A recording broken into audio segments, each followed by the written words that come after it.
সাঈদ সহ নিহতদের পরিবারের সাথে কাঁদলেন প্রধানমন্ত্রী, দিলেন আর্থিক সহায়তা। কোটা আন্দোলন ঘিরে সাম্প্রতিক সহিংসতায় রংপুরের বেগম রোকেয়া বিশ্ববিদ্যালয়ের ইংরেজি বিভাগের শিক্ষার্থী আবু সাঈদ সহ নিহত ৩৪ জনের পরিবারকে আর্থিক সহায়তা দিয়েছেন প্রধানমন্ত্রী শেখ হাসিনা। রোববার সকালে গণভবনে নিহতদের পরিবারের হাতে এই আর্থিক সহায়তা তুলে দেন তিনি।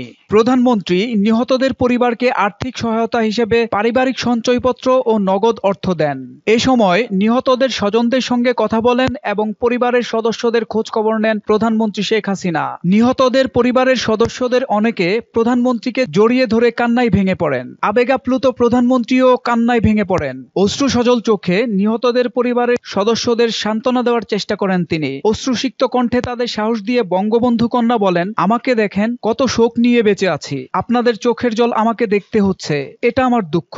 এক রাতে বাবা মা ভাই সহ পরিবারের স্বজনদের হারানোর বেদনার কথা উল্লেখ করে তিনি বলেন, আপনাদের সান্ত্বনা দেওয়ার ভাষা আমার নেই, আপনাদের কষ্ট আমি উপলব্ধি করতে পারি। আর্থিক সহায়তা দেওয়ার সময় আরো উপস্থিত ছিলেন জাতীয় সংসদের স্পিকার ডক্টর শিরীন শারমিন চৌধুরী, স্বরাষ্ট্রমন্ত্রী আসাদুজ্জামান খান কামাল, তথ্যমন্ত্রী মোহাম্মদ এ আরাফাত সহ অন্যান্যরা। সোহেল মাহমুদ, দৈনিক নতুন সময়, ঢাকা।